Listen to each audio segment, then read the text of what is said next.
Ndamli était un véritable défi. Il s'agissait de mettre en place un système d'information commun aux deux institutions. Depuis plus de 10 ans, ce projet était en gestation. Nous n'avons jamais pu, pour diverses raisons, le mettre en œuvre.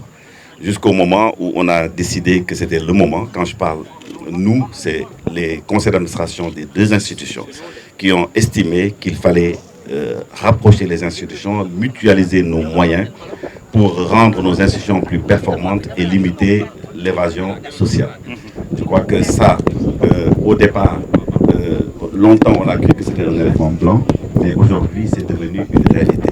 C'est une réalité dont nous sommes extrêmement fiers, parce que les gens ne croyaient pas, il y avait beaucoup de résistance à ce projet, aussi bien au niveau de nos institutions qu'au niveau du public, parce que les gens ne croyaient pas. Vous savez, ici, il faut toujours faire bouger les choses. Les gens, ils ont, comme Saint Thomas, ils ont besoin de voir. Eh bien, ils ont vu que ce projet-là est devenu une véritable réalité. Et au risque, encore une fois, d'être conforté par ce que nous voyons tous les jours, je parle sous le contrôle du directeur général et des autorités de l'IPRES et de la Caisse.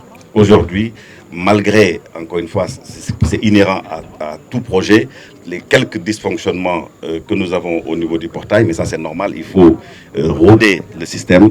Aujourd'hui, on peut dire que nous avons réussi ce qu'aucune institution de prévoyance sociale en Afrique n'a pour le moment réussi.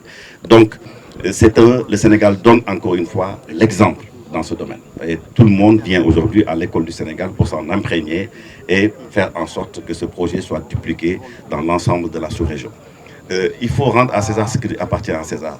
Nous avons, c'est vrai, impulsé, nous avons orienté, nous avons défini un certain nombre de choses. Mais si aujourd'hui nous en sommes à ce stade, nous le devons à l'abnégation et à l'engagement de nos équipes, de l'IPRES et de la Caisse de sécurité sociale qui, nuit et jour, ont œuvré pour la réussite de ce projet. Et je tiens, au nom du conseil d'administration des deux institutions, à leur rendre l'hommage qu'ils méritent et à les inciter à toujours aller de l'avant, à persévérer dans cet effort pour véritablement arriver, ce qui est irrémédiable, à une fusion des institutions. Là aussi, nous n'avons plus le choix.